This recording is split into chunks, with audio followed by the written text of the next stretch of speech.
falta de respeito com a felicidade dos outros.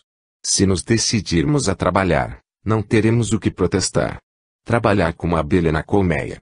Se o nosso amigo está feliz, se o nosso irmão está feliz com determinado caminho, peçamos a Deus alegria, ainda que tenhamos pensamentos negativos a respeito da escolha deles, porque também queremos respeito para as nossas escolhas. Quantos suicídios e quantas fichas de sanatório não existem por falta de paciência com a felicidade dos familiares? Então, no terreno das profissões e das uniões afetivas, perpetramos verdadeiras calamidades. Deus não dá xerox, cada um é um mundo por si. Vamos ser muito mais felizes quando respeitarmos os outros.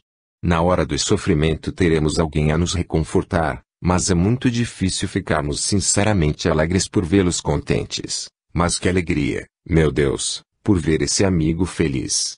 Como me sinto feliz por ver a felicidade daqueles que eu conheci como sofredores e agora já encontraram uma parcela de esperança realizada. Não devemos permitir que essa perturbação apareça. Assim como queremos ser felizes no caminho que escolhemos, os outros também querem sê-lo. Peçamos a Deus para compreender os nossos irmãos, rogando forças para nos sentir tão felizes conforme eles são. A felicidade dos outros é muito importante para nós, sejam eles as pessoas que forem. 13 de março de 1982. Havia muita gente na reunião do dia 13 de março, do ano passado. Vários ônibus e carros promoviam grande movimento nas ruas estreitas e esburacadas da pequena vila. Chico abre o Evangelho e escolhe uma lição do capítulo 5, item 12, motivos de resignação. Após a prece inicial, Márcia é convidada a proceder aos comentários. O seguir, de Maria Eunice de Souza Meirelles Lucchesi, amiga de Chico há mais de 30 anos, oferta-nos a sua palavra na interpretação do texto. Muitos companheiros presentes comentam com brilhantismo o assunto. No entanto, vamos nos deter na palavra do confrade de Jalvo, da cidade de Franca, estado de São Paulo. O seu depoimento nos impressionou bastante, comovendo a todos os presentes. Foi em Pedro Leopoldo, em 1955, que o Chico me convidou a falar pela primeira vez. O tema era Bem-aventurados os aflitos. Há coisa de 2 meses, em Franca, uma família amiga me solicitou que falasse no sepultamento do filho. Repeti, então, no velório, as palavras de Lavoisier. Na natureza nada se cria, nada se perde, tudo se transforma. Disse que nós, os espíritas, acreditamos nisto, referi-me às aflições do mundo. Pois bem, na quinta-feira passada, dia 5 de março, fui levado a dar o mesmo testemunho, só que agora o velório era de minha própria filha, a caçula de casa. Com lágrimas nos olhos, embora, repeti que a vida continua e que eu como pai ali estava diante do corpo de minha filha, mas que o espírito não perece. E terminei, minha filha, até amanhã. Olhando fixamente para o Chico, disse-lhe, Deus que te pague, Chico. Estávamos todos profundamente emocionados, sobretudo pela espontaneidade da fé naquele coração sofredor de pai, mas radiante de esperança. Depois que mais alguns amigos falaram, Chico pede a palavra. O nosso Emmanuel, aqui presente, nos pede para observar quando a mensagem evangélica fala de que devemos considerar-nos felizes quando sofremos, porquanto o sofrimento de agora nos poupa séculos de padecimentos futuros. Não é uma expressão exagerada. Muitas vezes recapitulamos as mesmas falhas em muitas existências. No caso do suicídio, quando instalamos em nós o propósito, voltamos à vida espiritual com as consequências de nossos atos nesse sentido, carregando, naturalmente, no corpo espiritual as marcas, porque não ferimos a Deus, ferimos a nós mesmos. Passamos tempos no além parados, mas sentindo a necessidade de voltar à terra e experimentar a mesma prova, a tentação de arrasarmos com o nosso corpo, e com isto repetimos, às vezes, os mesmos gestos. A paciência, o espírito de aceitação, pode evitar-nos muitas dores. Por que adotarmos o espírito de rebeldia? Porque Deus nos experimenta. As dádivas de Deus são gratuitas. Não pagamos o aluguel da terra, pagamos o aluguel das casas em que moramos, mas o mundo em si é uma dádiva de Deus. Um céu maravilhoso nos cobre, nenhum de nós precisa de fazer minas de oxigênio para respirar. Temos os nossos auxiliares que são as plantas, os animais, os minerais, tudo vem até nós gratuitamente para que exercitemos o amor supremo. De um modo geral, estamos sempre reclamando, quando temos tantas oportunidades para bendizer aquilo que já temos, os dias felizes que tivemos, as afeições, esse mundo de beleza espiritual que temos à nossa disposição. Precisamos tolerar mais um pouco, tolerar mais um tanto, compreender de algum modo mais um tanto e criar em torno de nós a simpatia de que precisamos para viver. Passamos anos a fio em inércia espiritual, fugindo ao trabalho, seja a responsabilidade, ao espírito de serviço. Vivemos como criaturas que se suicidam pouco a pouco, todo dia um suicidiozinho. Um ato de rebeldia, uma reclamação indébita, um ponto de vista infeliz. Atraímos vibrações negativas e operamos sobre nós esse suicídio lento, indireto. Todo gesto de amor recebe a gratidão daquele que é contemplado com essa bênção de proteção e carinho. As plantas agradecem, os animais agradecem, um cão abana a cauda. Carecemos de aumentar os nossos tesouros de fraternidade. Mas enveredamos pela aflição não bem-aventurada, porque a pessoa pode estar aflita, mas não bem-aventurada. Precisamos ajudar-nos a nós mesmos, mas deixando essa história do eu ferido. Eu não tolero Beltrano, eu não posso, eu não aguento. Nós todos somos uns para os outros. Alcançar o coração daqueles que estão ao nosso derredor, precisamos também colocar o nosso coração naquele ponto de compreensão, de paciência. Para sermos tolerados, precisamos tolerar.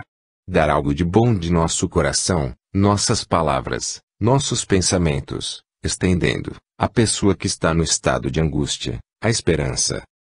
Alguém é instrumento de nossa prova, mas nós também somos instrumentos para alguém. Aquela pessoa é um problema para mim.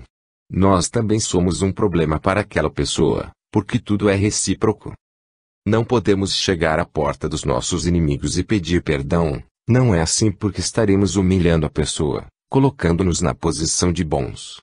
Devemos começar orando para que Deus nos dê humildade e paciência, e aquela criatura nos veja por um ângulo diferente. Muitas de nossas doenças são, unicamente, o produto de nossos pensamentos desequilibrados. A violência se alastra pelo mundo, mas ela começa em cada um de nós. Após interpretar o pensamento de Emmanuel, Chico se posta de pé no atendimento à fila dos irmãos carentes que não sabemos estar mais interessados no óbolo humilde ou em beijar aquelas abençoadas mãos. Nota: à noite, no grupo espírita da prece, Chico recebeu uma mensagem de José Russo, companheiro de lides doutrinárias, na cidade de Franca recentemente desencarnado, dando ao amigo Djalvo notícias da filhinha querida, confortando-o com palavras de indescritível beleza. 27 de março de 1982. Vamos, na oportunidade, narrar o que aconteceu na reunião do dia 27 de março do ano passado. O Evangelho oferta-nos aos comentários a preciosa página dos órfãos. Ao alcance dos nossos olhos, dezenas de crianças, em fila, aguardam pães e balas. Todas terão paz? Companheiros vários enriquecem a lição com os seus apontamentos, cada qual falando da sua experiência, mas todos destacando o trabalho inadiável de amparo à infância. Convidado pelo Sr. Unaquer, Chico toma a palavra, inspirado por Emmanuel. Se todos nos uníssemos através de recursos, do pouco com o pouco, e da disposição de servir com a disposição de servir, as lutas seriam minimizadas. Em Santa Rita do Passo 4, as senhoras espíritas, por orientação de Emmanuel, que solicitou fosse a distribuição do leite indiscriminada, fundaram uma cantina.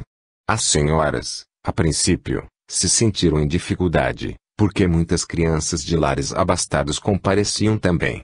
Mas muitas professoras, mães, compareceram ao serviço e pediram para cooperar pelo fato da cantina não sonegar um copo de leite aos filhos, aos netos delas. A cantina cresceu muito, e hoje distribui o leite, a canjica, a coalhada. Com auxílio das mães, consideradas felizes pelo lado material, com a ajuda delas, as senhoras espíritas puderam desenvolver um trabalho mais amplo, porque a sovinice não imperou na instituição. Santa Rita tem uma instituição modelar. Conversando sobre isto com o nosso amigo Rolando Ramaxiotti, ele nos disse que iria fazer o mesmo em São Bernardo do Campo. E lá existe hoje uma cantina que atende a centenas de crianças. Todas que comparecem são atendidas. É um trabalho de benefício às crianças, de benefício mesmo, é um problema todo nosso. No estado de Santa Catarina, há 4 ou 5 anos, houve um inquérito pedindo sugestões sobre o problema da criança. Todos os estados sempre pediram muitas verbas. Mas o pessoal catarinense respondeu: o problema da criança no estado de Santa Catarina é um problema da comunidade. Se nós todos nos dedicarmos um pouco, não recusando a responsabilidade de servir, de administrar, de dar amor a uma obra dessas, ela tende a prosperar, porque o coração humano não é feito de pedra, e sim de amor. Depois da luta da criança considerada em penúria, apareceu para nós a luta da criança demasiadamente livre nos primeiros anos da existência. Há muitos desequilíbrios, embora sejam descendentes de lares muito abastados. Estou lendo o texto de Kardec e estou pensando que esse texto foi escrito há 100 e poucos anos, num país tão adiantado como a França. Essas outras crianças crescem revoltadas pela ausência de carinho, às vezes, sofrem o abandono mesmo dos avós que não se interessam pelos netos. De um lado, as crianças em penúria, de outro lado, as que estão mais ou menos atendidas, ou às vezes altamente atendidas em suas necessidades. Hoje ouvimos falar de muitos crimes efetuados por meninos de 10 a 14 anos. Deveríamos tratar de códigos que descem à maioridade aos 14 anos. A criança é chamada a memorizar as suas vidas passadas muito depressa, motivada pela televisão, etc. Precisávamos da criação de leis que ajudem a criança a não se fazer delinquente nem viciada. O governo não pode ser responsável por todas as nossas modalidades de penúria, não podemos exigir que os ministros venham a fazer intervenções em nossas vidas familiares. O problema da penúria é nosso, não temos uma disposição muito ativa em torno da criança considerada desvalida, nós fazemos distribuições anuais, mas nos esquecemos que criança, tal qual nos acontece, almoça todo dia, estuda todo dia, toma banho todo dia. De um lado, a criança em penúria, de outro, a criança abandonada pelos pais. Vamos pedir a Deus para que nos inspire a trabalhar um pouco mais, para dar mais um pouco do nosso tempo. Ao terminar a sua alocução abençoada, Chico dirige-se ao encontro dos amigos do bairro, enquanto permanecemos a meditar na extensão do grave problema social que diz respeito a todos nós, ouvindo na acústica da alma as palavras imortais do Mestre Nazareno: deixai que venham a mim os pequeninos e não os embaraceis. 17 de abril de 1982. No dia 17 de abril passado, o Evangelho segundo o Espiritismo ofertou-nos item 12, do capitão 16, não se pode servir a Deus e a Mamon, a meditação no culto do abacateiro. Após a prece inicial, o professor Tomás, convidado à palavra, discorreu sobre a interessante experiência que um grupo universitário vem realizando ultimamente em Uberaba. Então desenvolvendo um projeto denominado Céu Aberto, que atende às necessidades artísticas dos jovens. E ele faz um paralelo, dizendo que, pelo trabalho, carecemos de manter o nosso céu aberto, ou seja, atentar para o imperativo do progresso espiritual. Ariston Santana Teles, nosso amigo de Sobradinho, DF, lembrou 8 graus seu centenário de nascimento de Francisco de Assis. Contou que certa feita, quando estava o inolvidável poverelo a regar as plantas, um irmão, aproximando-se, indagou-lhe: Frei Francisco, se nesse momento o senhor soubesse que iria morrer hoje mesmo, o que o senhor faria? Eu continuaria regando minhas plantas, respondeu Francisco de Assis. Também convidado a falar, lembrou os 125 anos de doutrina espírita, ressaltando a importância do Livro dos Espíritos, lançado em Paris, França, no dia 18 de abril de 1857. D. Terezinha Pousa falou também que o dia 18 é considerado o dia do livro e que este ano, ainda no dia 18 de abril, comemora-se o centenário de Monteiro Lobato. Márcia, minha esposa, tece considerações em torno do extraordinário livro do Dr. George Ritchie, voltado amanhã, uma experiência incrível de morte clínica. Vários outros amigos também foram chamados a colaborar na interpretação do texto evangélico, todos buscando conotações com a problemática dos bens terrenos, do desapego das posses materiais. Chico ouviu os apontamentos com muita atenção, aliás, como sempre. Ele aparentava estar cansado, pois a reunião da sexta-feira terminara às 6 horas do sábado. Antes da reunião, no abacateiro, alguém comentou com ele que o local estava muito acanhado, sem o mínimo conforto para os visitantes. Ao que ele respondeu: quando eu desencanar, os companheiros da doutrina espírita podem fazer palácios por aqui, mas enquanto eu estiver, o símbolo da doutrina é o serviço.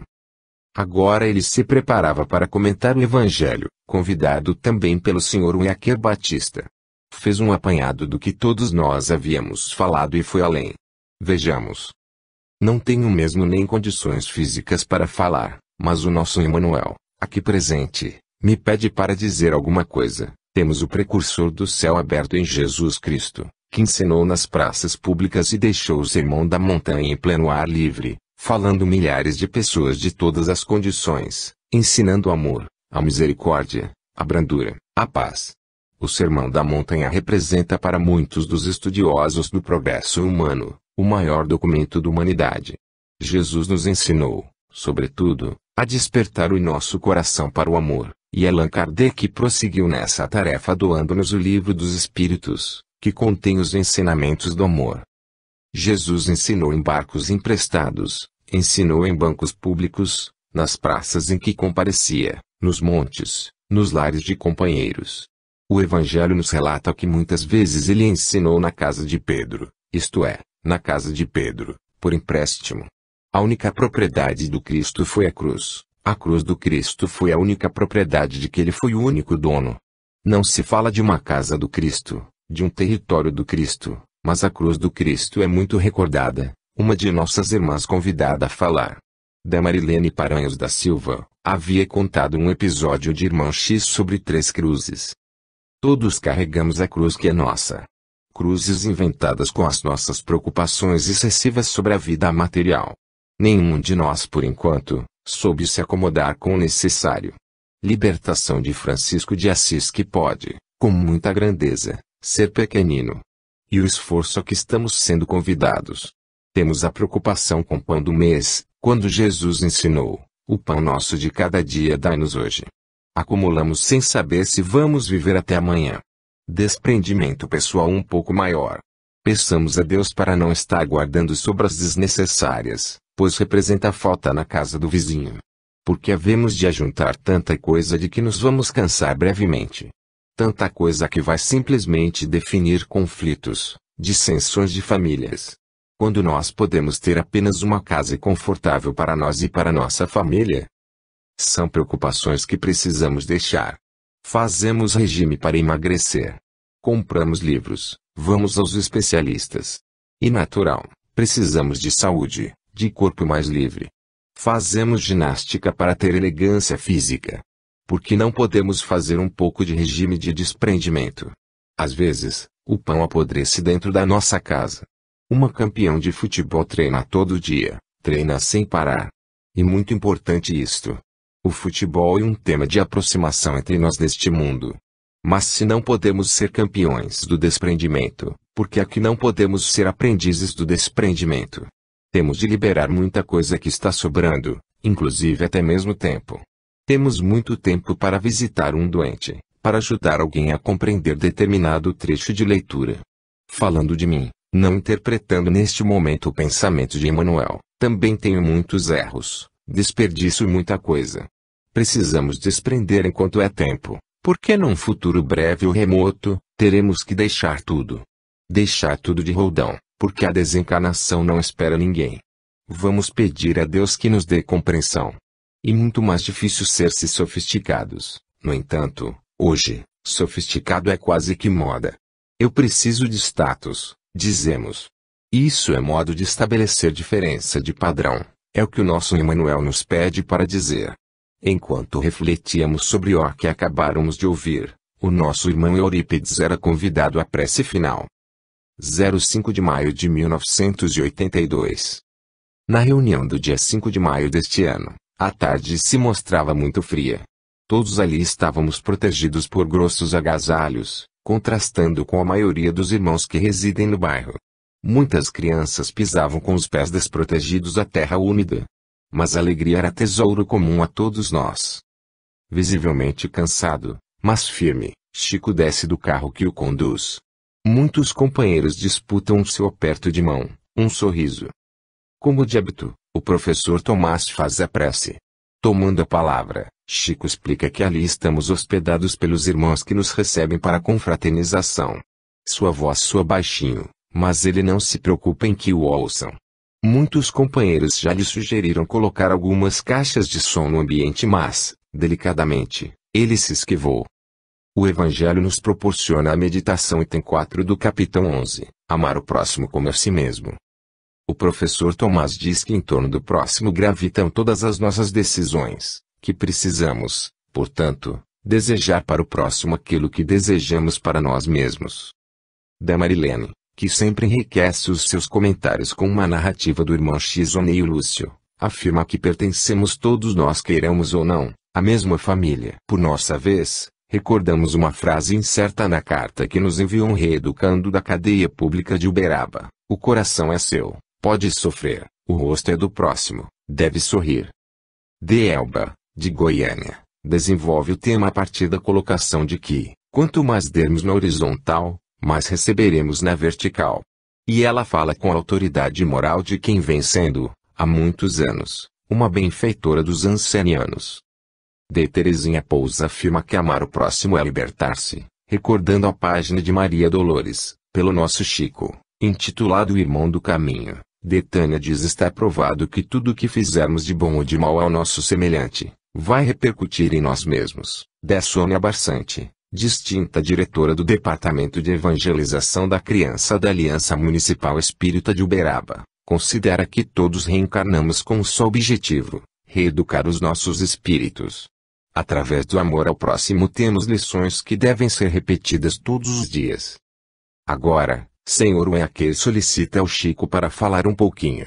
E ele narra um caso que aparentemente não tem nada a ver com o tema evangélico, no entanto, nos faz meditar profundamente sobre a nossa conduta pessoal ante certos acontecimentos da vida, mormente quando somos chamados a aplicar as lições do Senhor em nós mesmos. A cena foi vista por nós hectares muitos anos, vou descrevê-la não por espírito de crítica ou ironia. E só para sentirmos em nós, que o espírito de caridade não deve ter prevenção. Não podemos praticar a caridade atirando pontos para quem recebe e, também, não podemos ouvir os outros crendo que os outros estão falando para nós. Devemos abolir isso e compreender. De mim mesmo, eu devo ter todos os defeitos, de um modo ou de outro, todos temos imperfeições ainda a sanar. Os outros não estão falando para nos magoar ou nos ofender, precisamos receber na esportiva. Dialogando, comentando, vamos aprendendo e, pouco a pouco, podando aquilo que deve desaparecer da nossa própria alma. E o Chico conta que numa cidade do Rio de Janeiro, o orador estava falando das imperfeições. Ele e mais dois amigos estavam sentados ao lado de duas senhoras muito distintas. O orador discorria sobre os vícios da humanidade, sobre a guerra, a tirania. E foi descendo. Falou sobre os que têm determinados hábitos, falou muito sobre os alcoólatras, sobre os tóxicos. Abordou uns 40 pontos de fraquezas da personalidade humana. Ante a nossa expectativa pelo desfecho do caso, o Chico prossegue: creio que já era muita coisa que ele havia colecionado a respeito das nossas imperfeições. Falava, agora, sobre o fumo, falou sobre o enfisema, condenou o cigarro, o charuto, o cachimbo, falou sobre o pulmão. Essas duas senhoras, em tudo que ele falava, balançavam afirmativamente a cabeça, em sinal de aprovação. Então, continuou o orador dizendo, e há, também, uma coisa, é que muitas senhoras e alguns companheiros têm o hábito estranho de mascar fumo. Há mulheres que limpam os dentes como fumo. É uma coisa medonha. Foi quando uma virou para outra e disse, a senhora está vendo, da Maria, ele largou a pregação para mexer com nós. Quando Chico encerrou, ninguém conseguia conter o sorriso, nem ele mesmo. Depois arrematou, nós estamos sempre largando a pregação para mexer com os outros. Parecia que quem mais aprovava o que o orador falava eram elas. No entanto, quando ele disse que muitos mascavam fumo até escondidos e que o cheiro era uma coisa horrorosa, elas se levantaram e foram embora. Nesse clima de descontração e alegria cristã logo após a prece final, profundamente edificados pela advertência suave que chegara do mundo espiritual, fomos repartir os pães e as balas. 22 de maio de 1982. Vamos, hoje, recordar a reunião de 22 de maio de 1982. Uma coral da cidade de Jundiaí, estado de São Paulo, entoou belíssimas canções doutrinárias. O Evangelho oferta-nos uma página do capitão 25, buscai e achareis. Após a prece inicial, Chico passa a palavra aos irmãos que enfocarão o tema da tarde. Inicialmente, Delinir esclarece que cada um está numa faixa evolutiva, destacando a importância do trabalho no progresso espiritual. Por nossa vez, recordamos Emmanuel, quando considera que os dois antídotos imprescindíveis no combate à obsessão são justamente a oração, pela qual nos lembramos de Deus, e o trabalho, através do qual nos esquecemos. Presente à reunião, o conhecido beletrista espírita, Roque Jacinto, acrescenta que precisamos transformar as informações em trabalho para que o trabalho transforme as informações em conhecimentos. A nossa irmã doutora Marlene Rossi Severino Nobre se refere à multiplicação dos pães e dos peixes. O nosso confrade Linel fala das lições de trabalho que a natureza nos oferece. E por último, o doutor Marcelo, de Curitiba, comenta Kardec com o célebre trabalho, solidariedade, tolerância, referindo-se carinhosamente ao exemplo que Chico nos vem legando. Não sabemos se o Chico estava com intenção de falar alguma coisa neste sábado, ou mesmo se tinha condições, porém, sempre que recebe um elogio, ele não perde a ocasião de rebater. E assim solicitou a palavra ao Senhor Uiaquer. Agradecemos ao Dr. Marcelo. Eu não mereço, porque eu nada fiz para merecer essa consideração. Acho que o trabalho é um dever, e eu tenho tentado cumprir com o meu dever. Aqui faz um parênteses para pedir ao pessoal de Jundiaí, e aos demais presentes, desculpas por não poder recebê-los como desejaria. Sorrindo, ele prossegue, já vivemos quase que o suficientemente para ter os maiores achaques, estamos apenas com alguns. Sempre. O nosso amigo Emmanuel nos ensina, que alguém se desloca de casa para ir ao nosso grupo compartilhar de uma prece, nos está dando muito, porque está dando coração e tempo. Temos aqui companheiros do Pará, na pessoa de De Silvia, do nosso amigo Dr. Sérgio. Representantes de estados outros que não precisamos nomear. Falamos nisso para mostrar o nosso profundo agradecimento. Em se falando do trabalho, o nosso Emmanuel nos recorda um tipo de trabalho que habitualmente não vemos, apenas sentimos, o trabalho dos servidores espirituais que nos ajudam de mil modos, através de processos que nós não podemos abordar no momento. Temos servidores no corpo como sendo o estômago, como sendo os tratos de filtragem aos quais entregamos a alimentação. E ele discorre sobre os órgãos que trabalham em silêncio, sem pausa. Ponto. A nossa parte no cultivo do campo é muito pequena em comparação com o esforço das entidades espirituais. Tudo é trabalho organizado. A construção de 1 quilômetro de estrada custa muito dinheiro, custa muito suor. Às vezes, exige a desencarnação de muitos servidores. A nossa parte é pequena em vista do que se apresenta depois do serviço feito. Ponto. Nós não temos motivos para lamentações, basta trabalharmos um pouco para que o muito nos visite. Muitos dizem, eu estou desempregado, estou desesperado. Conhecemos companheiros que vão até ao suicídio. Mas não é o trabalho que estamos procurando. São os vencimentos, estamos procurando status. Estamos aqui numa vila considerada singela, mas é uma honra observar muitas irmãs nossas que trabalham para se sustentar 4 a 5 dias na semana, que não ganham para a semana inteira e recebem com muita alegria o que lhes oferecemos. E não se vê ninguém falar em suicídio, em falta de fé, apelos a situações menos agradáveis. Agora Chico explica a palavra desgraça, que muitos incorporaram ao vocabulário do dia a dia. Nós não estamos sem a graça de Deus. Não deveríamos recusar trabalho em vista dos títulos de que sejamos portadores. Quantos nos ajudaram a crescer, nos auxiliando a estudar, sem que eles mesmos pudessem fazê-lo.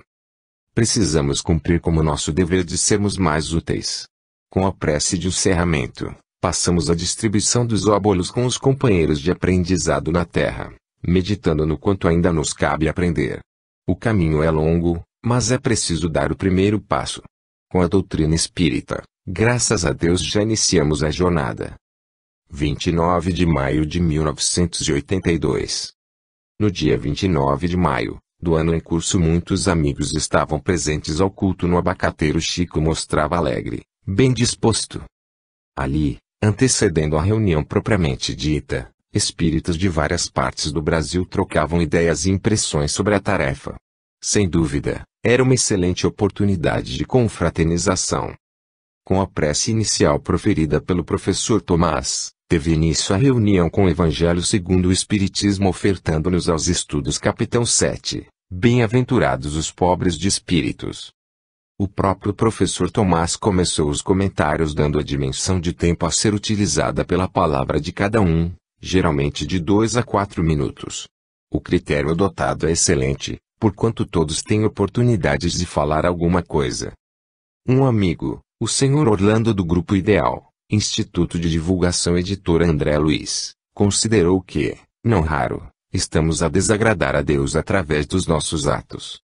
O Sr. Spartaco Guilardé, do Centro Espírita Batuíra, em São Paulo, médium que muito prezamos pelo seu devotamento à causa, pediu a Jesus inspiração para que o homem saiba usar a inteligência.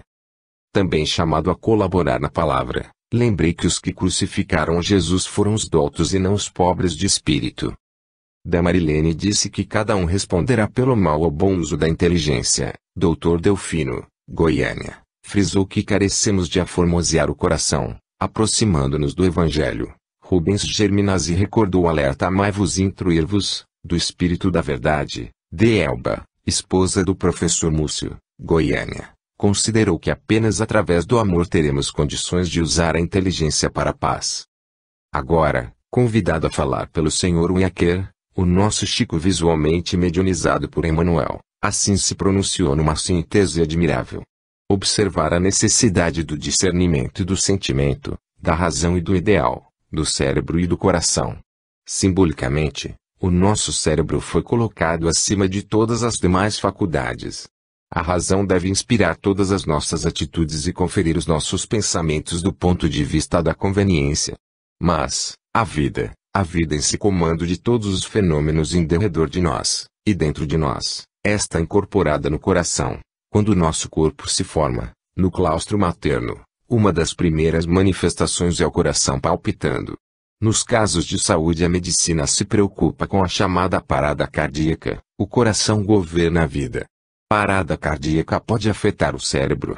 O coração comanda todos os fenômenos da vida, a ponto de, nas profecias mais antigas, alguém ter dito: muito cuidado com o coração, porque onde colocarmos o nosso coração, aí estará o nosso tesouro, a nossa vida. Compreender a importância da razão, mas a superimportância do coração, para que sejamos mais irmãos uns dos outros, com mais compreensão recíproca, para que a nossa vida possa melhorar. Quando Chico terminou, ficamos a meditar também em 2 outros ensinamentos semelhantes, que ele nos deu em outra oportunidade. O primeiro: na atualidade, o homem na Terra carece de 90% de sentimento e apenas 10% de intelecto. O segundo, de Emmanuel, é mais ou menos assim: quando o homem cai pelo coração, a própria queda é degrau para que ele se possa levantar; quando cai pela inteligência, é diferente. Após a prece final, sempre feita por Eurípedes, o culto passou à segunda parte, que consta do nosso abraço de confraternização aos irmãos do que ali vão orar conosco. Ao longo, as árvores, acariciadas pelo vento suave, pareciam agradecer aquela festa e, apesar do pó vermelho que se levantava do chão, em abundância, filtrando os raios causticantes do sol vespertino, também havia alegria em todos os semblantes. Nesse clima emocional, nos questionamos: como deverá ter soado no monte, há 2000 anos, a palavra daquele abençoado peregrino: bem-aventurados os pobres de espíritos, porque deles é o reino dos céus. 31 de julho de 1982. Na semana do dia 31 de julho de 1982, Chico esteve acamado, mas, mesmo assim, compareceu a reuniões da sexta-feira e do sábado. Ao chegar ao Abacateiro, trazido pelo carro de Eurípedes, foi saudado com música, hinos entoados por confrades que viajaram centenas de léguas, para vê-lo ali conosco. Ele comenta: não consigo entender o porquê dessa multidão que sempre está em nossas reuniões. Após a prece inicial, o Evangelho nos ofertou um trecho do capítulo 10. Bem-aventurados aqueles que são misericordiosos. Nos comentários proferidos por vários companheiros, o perdão mereceu destaque especial. Sobre uma pequena mesa de madeira, um vaso com flores e dezenas de garrafas com água para ser fluidificada, nos falam da singeleza daquele encontro assim ao ar livre. A única nota destoante naquele concerto de simplicidade somos nós mesmos. Embora um tanto abatido, Chico pede para falar. Ele faz questão de frisar que está interpretando o pensamento de Emmanuel. Principia por dizer que qualquer pessoa, para obter um certificado de competência na escola, leva 10, 15, 20 anos. Cada um de nós vem à Terra para aprender a amar. Não viemos para aprender a ser amados, mas sim a amar. Na ciência do amor, o perdão como a misericórdia tem os lugares mais importantes. Viemos para a Terra com os nossos débitos e com as nossas qualidades. A primeira oficina para aprendizado da misericórdia é o lar com a família. Dentro de casa ou no campo com sanguinidade, encontramos as ocasiões mais excepcionais para o exercício do verdadeiro perdão, esquecimento do mal de maneira mais autêntica. Consultei-nos o nosso coração se já sabemos receber uma palavra mais alta, se nos comportamos dentro de casa como junto às autoridades. Temos tanto que aprender no relacionamento com os pais, tios, irmãos. Perdão é matéria para todo dia, para toda hora. Aqui lhe traça um paralelo entre o progresso da inteligência e o do coração, dizendo que o sentimento é chamado a acompanhar o intelecto em seu crescimento. Qualquer pessoa pode ir ao tribunal, disputar certos direitos, até mesmo ações de filhos contra pais, de pais contra filhos, tudo isso é natural. Veio para nós também uma época do perdão consciente, conhecendo o mal, mas sabendo que o mal existe dentro de nós. O grifo é nosso, ao mal que alguém nos haja feito, vamos ver se somos capazes de silenciar e perdoar de coração. Perdoar os erros de um esposo, de uma esposa, perdoar os erros de um pai, de determinada mãezinha. Destacando a necessidade de combater o amor próprio e que não estamos em família para exercer o ressentimento. Ainda considera Emmanuel, através do nosso Chico, vamos pedir a Deus que nos ajude a perdoar dentro de casa, porque quem não vê os defeitos, mais facilidade para reencontrar os caminhos iluminados no amanhã. Certa vez recebemos um pensamento de um amigo espiritual, que dizia que o mundo começaria a melhorar muito se tratássemos os nossos parentes dentro de casa assim como tratamos as visitas. O grifo é nosso. Ponto. As trevas vão entrando, as influências perniciosas vão entrando e a nossa vida vai se tornando cada vez mais um purgatório. Quando voltamos para casa, pela desencarnação, voltamos com boletins estranhos, com dependências em muitas matérias, com repetências perfeitamente claras. Damos desgosto de ter perdido tempo e proteção aos que nos amparam, que nos amam tanto que se ocultam. Estamos cada vez mais livres para decidir sobre os nossos destinos, a maioridade talvez dessa de 21 para 15 anos, porque com o avanço da inteligência. E muito importante essa história da família. Larguei minha casa, minha companheira, meu filho. Vamos deixando as lições para trás, estamos caminhando para sair do colégio e voltar para casa. O Chico, agora, para encerrar, conta, em Pedro Leopoldo. Fomos procurados por uma senhora sofredora que era casada há 18 anos. Tinha lições difíceis para dar, seu esposo e seus 2 filhos eram complicados, era obrigada a pensar em perdão, em bondade e em compaixão muitas vezes por dia. Ela pedia a Emmanuel uma orientação. Ele respondeu que ela deveria continuar perdoando sempre. Ela replicou que já estava cansada, doente, ao que o nosso benfeitor redarguiu, lembrando que existiam milhões de pessoas no mundo, cansadas e doentes também. Emmanuel recordou o que disse Jesus a Pedro: perdoarás 70 vezes 7. Aquela irmã respondeu: então, olha, meu caro amigo, eu já fiz as contas e eu já ultrapassei, em 18 anos, o número 490. Depois de uma breve pausa, Emmanuel lhe falou, por fim: mas você se esqueceu de uma coisa, é perdoar 70 vezes 7 cada ofensa. Embevecidos com o ensinamento, e num clima de muita alegria, A reunião foi encerrada com uma prece. 21 de agosto de 1982. Naquela tarde de agosto, dia 21, deste ano, o ambiente era festivo. Companheiros de santos cantavam, ao som de um violão, hinos de exaltação à doutrina. Recordamo-nos dos ágapes espirituais descritos por André Luiz em seus livros. Orientado pelos mentores espirituais, Chico escolheu a lição evangélica que serviria de tema aos comentários da tarde, capítulo 11, item 4, amar o próximo como a si mesmo. Vibrações dulcíssimas pairavam no ar. Após proferir a prece inicial, o professor Tomás observou que o amor alcança dimensões insondáveis pelo pensamento humano. O senhor Orlando Moreno, um dos diretores do Instituto de Divulgação Editora André Luiz, Ideal, falou sobre a viagem que carecemos efetuar adentro de nós mesmos. Por nossa vez, citamos o episódio do beijo da traição quando o mestre, saudando Judas, indagou-lhe: "A que vens, amigo?" José Luiz, valoroso companheiro de lides doutrinárias, na cidade de Santos, acrescentou: "Tudo o que fazemos na vida demanda exercícios, sacrifícios. E sempre é necessário alguém nos dar a mão." Venerável Senhor aduziu que todos precisamos de amor, porquanto, se alguém não nos tivesse amado, provavelmente estaríamos colocados em sérias dificuldades. E vários outros amigos, a convite do Sr. Uecker Batista, continuaram na abordagem do assunto ofertando-nos, em síntese, enfoques valiosos. Damarilene salientou que amar o próximo como a si mesmo é o 2 graus mandamento, mas o primeiro é amar a Deus acima de todas as coisas. Márcia, minha esposa, disse que em verdade, vivemos ainda em clima de egoísmo.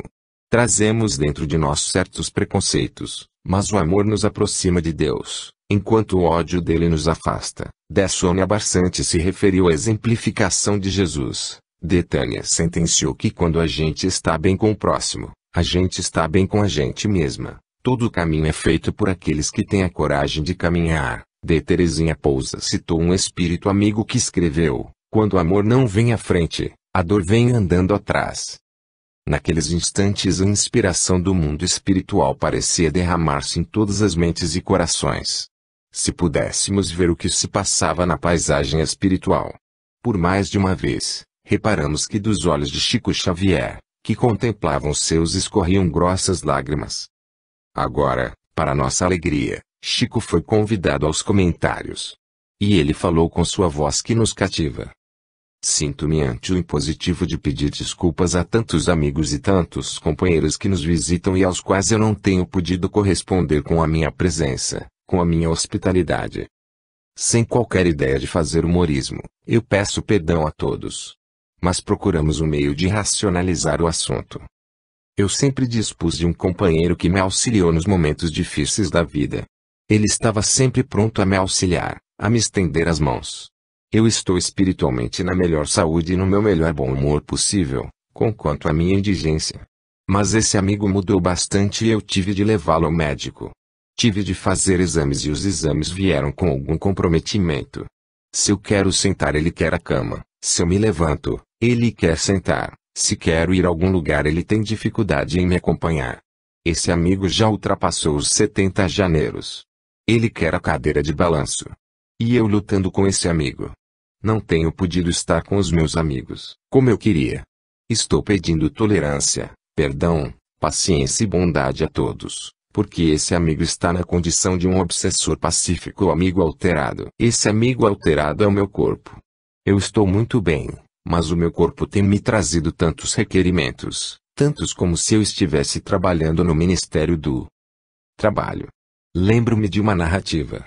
Um homem que numa guerra estava montando um jumentinho.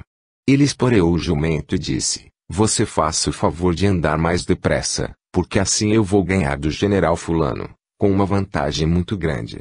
Então, o jumentinho perguntou: "Senhor general, se o senhor ganhar a guerra, eu vou deixar de ser jumento?" "Não", respondeu um homem, "você vai ser jumento a vida inteira." Enquanto sorriamos, apreciando a psicologia do ensinamento, Chico arrematou dizendo que é como se ouvisse o corpo a lhe perguntar: "Se você andar depressa com essas mensagens, eu vou deixar de ir à terra." E concluiu, alegre: "Um patrício foi a Roma, um dia desses, Levaram Jerico que ninguém quis. Eu estou atrás de um Jerico e não acho. 11 de setembro de 1982. No dia 11 de setembro deste ano, o Evangelho segundo o Espiritismo brindou-nos com uma lição do maravilhoso Capitão 6, o Cristo Consolador. Ali presentes, vários corações se reconfortavam com a página do jugo leve. Vinde a mim, todos vós que sofreis e que estáis sobrecarregados, e eu vos aliviarei.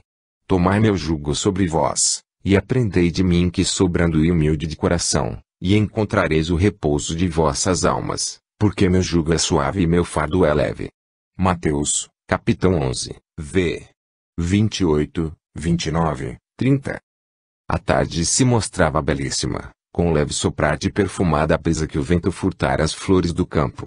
Ao longe, crianças em boliço emprestavam ao ambiente um toque de alegria. Após vários companheiros terem interpretado o texto evangélico de maneira inspirada, o nosso Chico pede a palavra, sempre sob a orientação amiga de Emmanuel. Principia por dizer que inúmeras têm sido as interpretações para o Vinde a mim do convite de Jesus, mas que foi num dos livros de Ivone Pereira que ele encontrou o significado real do excelso chamado. Jesus não prometeu curar, mas sim aliviar. Ele não disse eu vos curarei, mas eu vos aliviarei. Ele promete alívio. Continuando, Chico ainda tece considerações sobre o desespero comparando-o a uma febre. A febre não mata, mas é o começo de uma doença.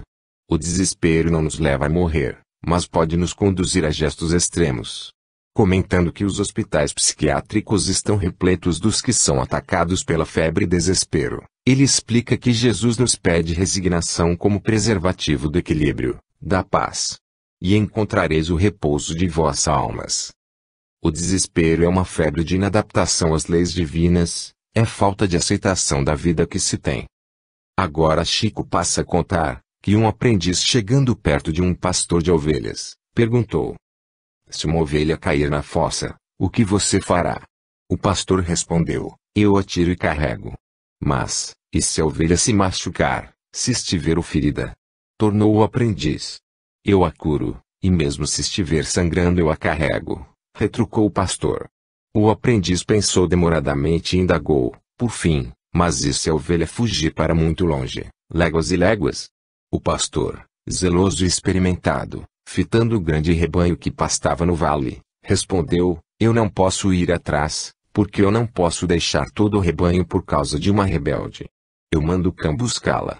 Coroando os preciosos apontamentos da tarde, Chico arremata: a mesma coisa é o Cristo diante de nós. Quando nos afastamos do caminho certo, léguas e léguas. Ele não vai atrás, mas vai o cão, que é o sofrimento. Profundamente edificados com a lição evangélica, fonte de inesgotáveis consolações, após a prece de encerramento, fomos repartir com os irmãos da vila as dádivas que o Senhor nos proporcionara. Vinde a mim. É preciso caminhar com os próprios pés. 20 de novembro de 1982. Na tarde do dia 20 de novembro de 1982, muitos caravaneiros estavam presentes à nossa reunião vespertina no Abacateiro. O Chico chegou amparado por dois amigos, pois havia sido acometido de uma forte labirintite. Assim que desceu do carro, espontaneamente, as palmas espocaram no ar. Ele agradeceu, meio sem jeito, mas disse: bater palmas para um doente. Após a prece inicial, como de hábito proferida pelo professor José Tomás, Chico leu o texto evangélico, capítulo 11, amar o próximo como a si mesmo. O próprio professor Tomás foi convidado para iniciar os comentários, porque assim ele nos dará a dimensão do tempo a ser utilizado por cada um de nós. Em seguida, falaram de Guilmar Albanese, o articulista que grafa estas linhas, de Marilene Paranhos, de Terezinha Pousa, minha esposa Márcia, de Sônia Barçante. Em todos os oradores, destacou-se a figura de Jesus, o seu extraordinário exemplo de amor não amado. Embora não estivesse bem, o nosso querido Chico pediu a palavra: eu não tenho nem voz para falar. Vamos dizer, uma reunião como esta, nos lembra uma visão do nosso futuro. Tudo indica que nós vimos aqui para trazer o nosso coração em forma de bênção e de auxílio para os nossos companheiros.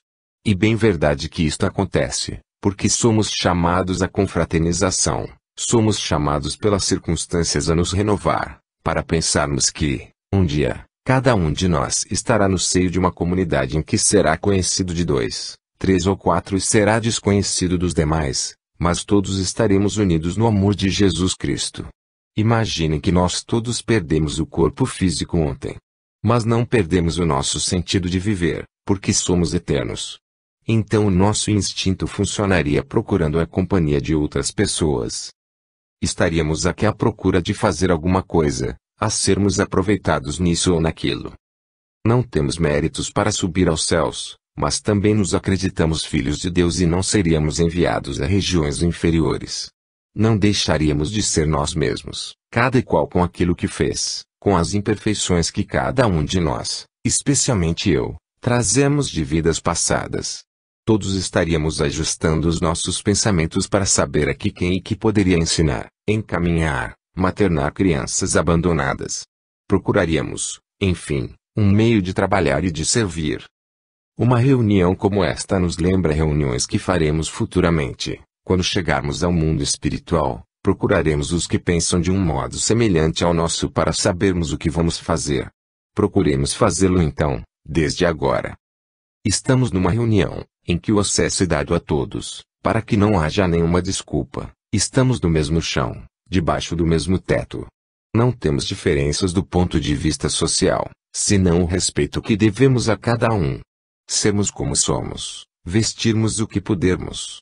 O Chico, aqui, alude à liberdade que impera numa reunião espírita, onde cada qual compareça como pode e como é, sem recear críticas, sem ter que prestar obediências a protocolo, etc. Essas reuniões precedem as reuniões que virão depois. Partiremos ao encontro de uma vida, e todos sentiremos a necessidade de ser útil. O grifo é nosso, de ajudarmos uns aos outros. Buscaremos o auxílio de alguém e alguém buscará auxílio em nós. Vamos pensar nisto. Não é filosofia da morte, não é pessimismo. De quando em vez. Vamos pensar que estamos desencarnados. Como vamos ajudar um filho que ficou à distância, uma mãe, um irmão? Reuniões como esta têm a função de repartirmos com os nossos irmãos o pouco que temos, se realizam, em nome do Cristo, ao ar livre, onde todos puderam estar com todos e ser como são, sem nenhuma pergunta.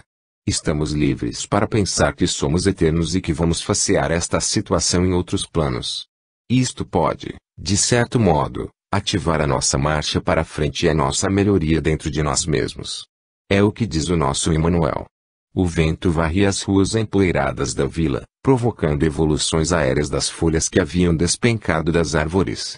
Após a profunda locução do querido Chico, ficamos a pensar que, de fato, após a morte do corpo, buscaremos a família do coração. Ali reunidos, muitos gostaríamos que estivessem ao nosso lado, no mesmo campo de fé, os afetos amados. Mas cada qual tem a sua trajetória e Deus não violenta consciência alguma. Sim, assemelhávamos a um grupo de desencarnados, arregimentando energias para retomar a luta, depois, rumo às estrelas que faiscam no palco azul do infinito. 30 de novembro de 1982. Na tarde de 30 de novembro passado, após as costumeiras considerações de vários amigos em torno do tema evangélico, foi endereçada uma pergunta a Emmanuel sobre a finalidade de uma reunião assim ao ar livre. Através do nosso Chico, o estimado benfeitor esclareceu que os amigos das esferas mais altas consideram muito importante a reunião semanal, ou mesmo quinzenal, onde todos tenham acesso à leitura do Evangelho e onde repartamos o pão espiritual que nos alimenta, colaborando para que todos consigam atravessar as veredas da existência. Emmanuel ainda considerou que somos induzidos a nos fixar uns nos outros, nas nossas tribulações problemas, onde, numa reunião ao ar livre, iniciamos um trabalho na sementeira do Evangelho. Temos, então, mais facilidade para suportar os nossos problemas, que diante dos problemas dos outros ficam realmente muito pequenos. Reuniões assim fazem falta, porquanto, nos consolamos mutuamente, encontramos nos companheiros o amparo de que carecemos e vice-versa, exercitando a solidariedade que o Cristo nos ensinou.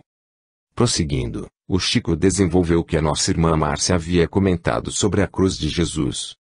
Registramos a conversa que tivemos há poucas semanas com Jair presente, espírito, cuja mensagem dizia que desde criança ficava impressionado com Jesus crucificado, sempre de frente, não conseguindo vê-lo de perfil. Há pouco tempo ele viu um quadro de um grande artista, e teve a mesma sensação, só enxergando Cristo de frente, intrigado, perguntou a um benfeitor do além, o que haveria do outro lado da cruz. E a resposta veio em seguida: Jair, o Cristo disse, aquele que quiser me seguir, ser meu discípulo, negue a si mesmo, tome a sua cruz e venha. O outro lado da cruz ele deixou para cada um de nós. Temos Jesus à nossa frente crucificado, mas o outro lado é nosso. Para maior compreensão do assunto, solicitamos ao Chico uma cópia da mensagem de Jair presente, intitulada Ao Outro Lado, recebida por ele no dia 30 de agosto, e a reproduzimos aqui de forma inédita. Na terra, se via um quadro do suplício de Jesus. Perguntava o que haveria no outro lado da cruz. Lado avesso. O que seria? O esconderijo de alguém? Alguma espada a esperar o mestre do eterno bem? Passei no mundo guardando na ocupação mais travessa essa estranha inquisição que me agitava a cabeça. Perdi o corpo na morte. Nova estrada, novo abrigo, e a pergunta sem resposta ficou vibrando comigo. Um dia, ouvindo um mentor em generosa lição, transmiti-lhe, de repente, minha antiga indagação. Ele me disse: Jair, reflita, busque pensar. O outro lado da cruz e o nosso próprio lugar. E acentuou: quem quiser sair do plano comum, sofrer e servir com o Cristo e o ponto de cada um. Sim, o outro lado da cruz é o nosso próprio lugar, cabendo-nos, por honra, a mesma cruz do Senhor. Só que de um lado ele a carrega sozinho, do outro estamos todos nós. 15 de janeiro de 1983. Na reunião do dia 15 de janeiro do corrente ano, a primeira de 83, o Evangelho trouxe-nos o tema, do capitão 5, o suicídio e a loucura. Em Uberaba, caía uma chuva fininha. Ali, assim reunidos, em contato direto com a natureza, meditávamos no tesouro que temos diante dos olhos e não valorizamos. As árvores, o campo, a água que cai de graça do mais alto, o trinar dos pássaros. O Chico nos parecia mais compenetrado do que nos outros dias, parecendo sufocar lágrimas de dramas de quantos o buscam para ouvir. Os companheiros chamados a interpretar o texto da semana, foram muito felizes, cada qual emprestando um colorido especial ao assunto. Dos olhos de muitos escorriam lágrimas discretas, recordo-me daquela senhora limpando-as com os dedos dobrados. O Senhor é aquele que convida, então, o nosso Chico para falar. Em nossos tempos, acorremos às ciências psicológicas, à psicologia, à psiquiatria, à análise. Ciências que nos podem realmente ajudar muito e às quais devemos o máximo respeito, porque representam tentativas, ainda mesmo quando levantadas sobre a base do materialismo absoluto. Mas temos também a ciência da vida, porque a vida é uma escola e não temos aquisição alguma sem exercício. Mandamos a criança aos 4, 5 anos às escolas, estamos acabando com o período infantil, talvez, em muitos casos, para ficarmos sem a responsabilidade de educação no lar. Os primeiros professores são os pais, se não conseguirmos semear no coração dos pequeninos os primeiros exercícios de paciência e de calma. Criança que gosta de rasgar papéis, é uma criança até certo ponto agressiva. Não podemos permitir que tenha uma liberdade nociva. A vida não é um tempo de férias na Terra, que é uma escola repleta de testes incessantes. Admiramos os campeões do esporte, da dança, esquecendo que aquele campeonato deve ter-lhes custado um esforço imenso. Uma grande pianista, que viveu muitos anos fora do Brasil, afirmava que, se passasse 3 dias sem exercícios ao piano, sentia os dedos emperrados no 4º dia. Tinha que treinar 8 horas por dia. Treinar paciência. Às vezes, nos esfalfamos para conquistar um diploma, na história, no jornalismo, na administração, mas a única escola que temos para nos ensinar bondade natural, caridade dentro de casa, amor à família, porque se não pusermos no nosso coração ensino religioso, seja qual for, estaremos numa agressividade exagerada. Devemos contar com a luta, com a tempestade, com a doença, e até mesmo com a morte. Precisamos estar preparados, compreendendo que a nossa dor não é maior do que dos outros. Se não temos paciência com uma caneta quebrada, com o café, com o prato à mesa que não vem de acordo com a nossa predileção, como vamos ter paciência